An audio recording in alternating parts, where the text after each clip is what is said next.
Kenalkan, nama saya Michaela Denisila dari Universitas Pembangunan Indonesia Manado.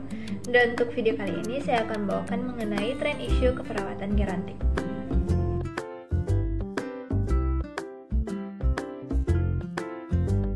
Di Amerika Serikat, jumlah populasi lansia berusia 60 tahun atau lebih diperkirakan mencapai 600 juta orang dan diproyeksikan menjadi 2 miliar pada tahun 2050. Pada saat itu, lansia akan melebihi jumlah populasi anak. Dan jumlah lansia di Indonesia diproyeksikan sebesar 7,28% pada tahun 2022 menjadi sebesar 11,34%. Di Cina, terdapat populasi lansia yang sebagian besar berusia lebih dari 100 tahun, masih hidup dengan sehat dan sedikit sekali prevalensi kepikunannya. Menurut mereka, rahasianya mereka yaitu menghindari makanan modern, lebih banyak mengonsumsi sayur dan buah, dan aktivitas fisik yang tinggi, sosialisasi dengan warga lain, serta hidup di tempat yang sangat bersih dan jauh dari polusi udara. Hal ini merupakan tantangan bagi kita semua untuk dapat mempertahankannya dalam mempertahankan kesehatan dan kemandirian pada lansia agar tidak menjadi beban bagi dirinya, keluarga, maupun masyarakat. Asas pendekatan dan jenis pelayanan kesehatan lansia. Asas menurut WHO yaitu to add life to the years that have been added to life, dengan prinsip kemerdekaan, partisipasi, perawatan, dan pemenuhan diri dan kehormatan. Asas yang dianut oleh Departemen Kesehatan RI sendiri juga adalah meningkatkan mutu kehidupan lanjut usia, meningkatkan kesehatan, dan memperpanjang usia. Yang selanjutnya yaitu pendekatan. Menurut WHO, pendekatan yang digunakan adalah sebagai berikut. Yang pertama, menikmati hasil pembangunan. Yang kedua, masing-masing lansia mempunyai keunikan. Lansia diusahakan mandiri dalam berbagai hal. Lansia turut memilih kebijakan. Memberikan perawatan di rumah. Pelayanan harus dicapai dengan mudah. Dan terakhir yaitu mendorong ikatan akrab antara kelompok antar generasi. Yang selanjutnya, jenis pelayanan. Jenis pelayanan kesehatan terhadap lansia meliputi 5 upaya kesehatan, yaitu peningkatan atau promotion, pencegahan atau prevention, diagnosis dini dan pengobatan atau early diagnosis and prompt treatment, pembatasan kecacatan atau disability limitation, serta pemulihan atau rehabilitation. Yang selanjutnya ada promotif.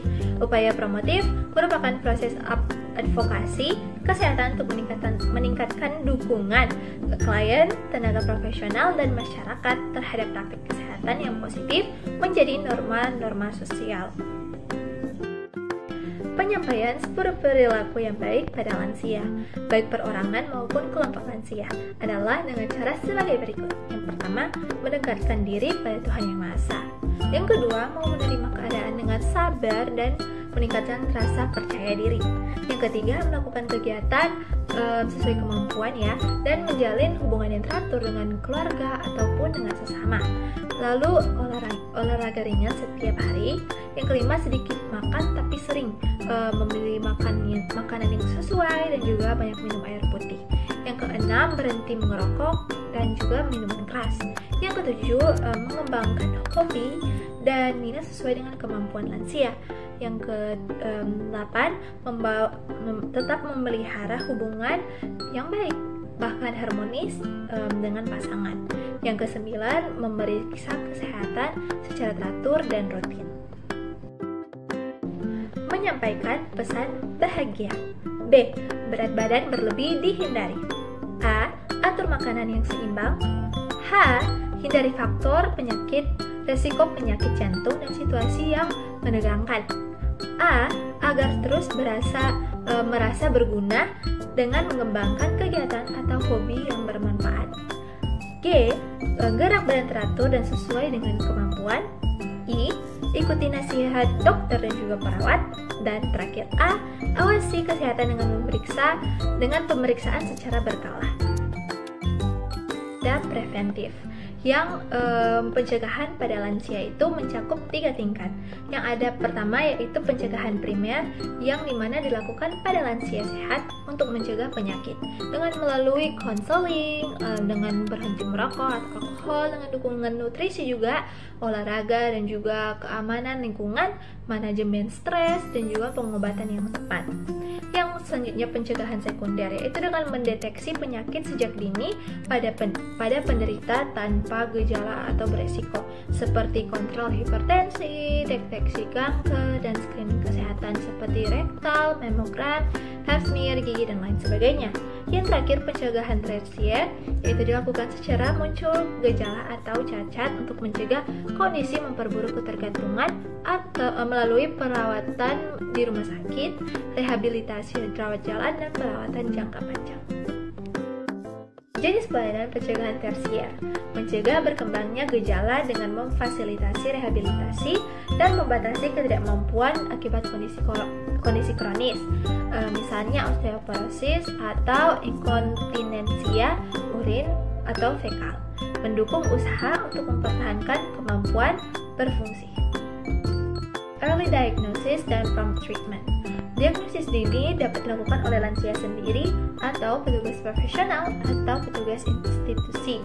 Oleh lansia sendiri yaitu dengan melakukan tes diri, screening kesehatan, memanfaatkan kartu menuju kesehatan atau KMS, memanfaatkan buku kesehatan pribadi, serta penandatanganan kontrak kesehatan.